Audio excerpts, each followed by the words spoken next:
బాగుంటది, హిట్ పడుతుంది అలా అని మాస్టర్ తో అని. ఏముండదు. ఇప్పుడు ఒక్కొక్క మాస్టర్‌ది ఒక్కొక్క స్టైల్ ఉంటది. సో, నేను అవి ఎవరిని నేను అలా అనుకోలేను. నాకు వీళ్ళుంటేనే కంఫర్ట్ ఉంటదేమో, వాళ్ళుంటేనే కంఫర్ట్ ఉంటదేమో అని నేనెప్పుడు అనుకోను. బట్ నేను నాకే తెలియని ఒక డాన్సర్‌ని నా నుంచి బయటికి తీసింది మాత్రం Shekhar virus master. Shekhar virus master. హ్మ్. ఓకే. మౌనిక రీసెంట్ గా జాను లిరితోని వన్నెలాంటి సాంగ్ చేశారు కదా, అవును. మెయిన్ లీడ్ గా ఎంట్రీ ఇచ్చిన తర్వాత హ్మ్. మళ్ళీ జానుని కలవడం అదే ఫస్ట్ టైం, మధ్యలో ఎప్పుడైనా లేదు కలిసావా? నేనెప్పుడు అంతెందుకు నేను స్టార్టింగ్‌లో ఉన్నప్పుడు కూడా నా అక్కతో కొన్ని సైడ్ డాన్సెస్ చేసినప్పుడే కలిసాను కావచ్చు. కానీ మళ్ళీ ఎప్పుడు కలవలేదు. మొన్న రీసెంట్‌గా 'వన్ సాంగ్‌లో మాత్రమే కలిసా. ఓకే. ఎలా ఉంది జాను గారు మీతోని? అంటే స్టార్టింగ్ మీకు ఉన్న బాండింగ్ అలానే ఉందా, ఏమైనా చేంజెస్? అలానే ఉంది. అదేం చేంజ్ లేదు. హ్మ్. ఓకే.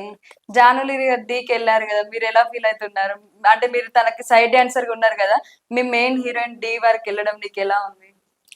అంటే ఇప్పుడు నేను మెయిన్ లీడే. ఇప్పుడు తను మెయిన్ లీడ్. మన నుంచి ఎవరెళ్ళినా హ్యాపీయే. అదేం లేదు. హ్మ్. మీరు సపోర్ట్ చేశారా అప్పుడు?